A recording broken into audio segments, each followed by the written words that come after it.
sais pas comment ça se passe autour de vous, mais voici ce que moi j'entends beaucoup, là. On a assez hâte au party de Noël. Ça fait 2 ans qu'on peut pas se rassembler. Party du temps des fêtes. Les familles aussi, enfin des rassemblements. Donc, une grande envie de faire la fête. Mais il ne faut pas oublier nos responsabilités. Il ne faut pas oublier qu'il faut faire la fête de façon intelligente. On ne le rappellera jamais assez à quel point c'est primordial de ne pas prendre le volant avec les facultés affaiblies. Au Québec, selon la SAAC, chaque année, l'alcool au volant cause en moyenne 85 décès sur les routes de la province. Je discute de tout ça ce matin avec Stéphane Moret. Il est le directeur général d'Alco-Prévention Canada et vice-président du regroupement Conduite responsable Canada. Bonjour, Monsieur Moret. Bonjour, Mme Lortie. D'abord, est-ce que je peux vous demander de me parler de ce regroupement-là, le regroupement Conduite responsable Canada? Quel est votre rôle? Qu'est-ce que vous faites exactement? En fait, on s'est réunis toutes les entreprises, les organismes qui étaient intéressés au niveau de la prévention d'alcool au volant à donner des outils aux gens pour prendre de meilleures décisions, que ce soit des éthylotestes, comme on a des odomètres dans les véhicules pour la vitesse. On veut que les gens utilisent des éthylotestes. Et par la suite, utiliser des services de raccompagnement. Comme à Québec, vous avez TZ Capitale Nationale, vous avez à Montréal Point 08, vous avez l'opération Nez Rouge. On croit qu'avoir des outils et utiliser des services de raccompagnement, ça va améliorer le bilan de la sécurité routière, évidemment. Ouais, mais moi, je reviens sur les éthylotests. On entend souvent aussi, si tu te questionnes à savoir si tu dois souffler dans ton éthylotest, c'est probablement parce que tu ne dois pas prendre le volant. Quelle est l'utilité réelle de ces tests portatifs que nous pourrions avoir?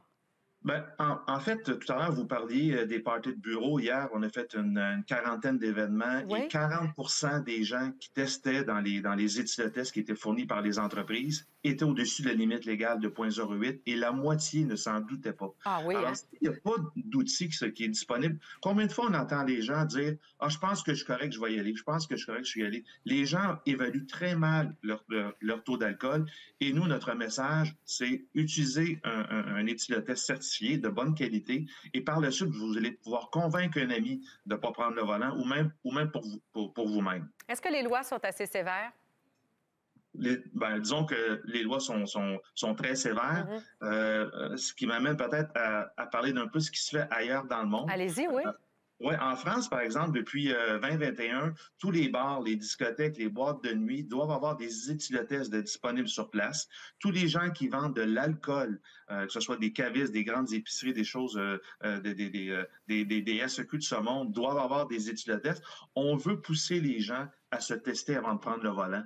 Et je pense que c'est une bonne attitude. Oui, si on boit, on ne conduit pas, mais réellement, présentement, ce qui se passe partout en Amérique du Nord, c'est que les gens, lorsqu'ils boivent de l'alcool socialement, ils vont quand même prendre le véhicule et la limite, c'est 0,08. C'est très important de la respecter, évidemment. Oui, vous parlez de ce qui se fait ailleurs dans le monde. Opération Nez Rouge est un concept qui a été pris aussi ailleurs. On a inspiré d'autres nations avec ce concept-là de raccompagnement.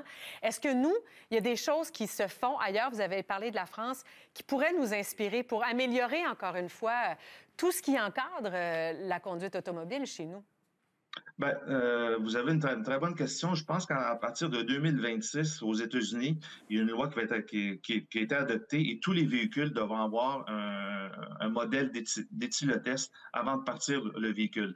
Donc, c'est une loi assez proactive et je pense que ça va définitivement améliorer le bilan routier si, lorsque vous prenez votre voiture, vous soufflez ou vous avez via la pupille des yeux, par exemple, et puis il y a de l'alcool dans votre système, le véhicule ne partira tout simplement pas. Donc, ce sont des choses proactives, des moyens concrets pour empêcher évidemment les gens de prendre le volant parce que, comme vous dites, il y a quand même environ 11 000, 12 000 personnes par année au Québec qui se font prendre pour alcool au volant. C'est encore beaucoup. Et ça, c'est des gens qui se font prendre. Imaginez tous les gens qui conduisent au-dessus des limites. Oui, et avec 85 décès sur les routes au Québec à chaque année liés à l'alcool au volant, c'est une tragédie.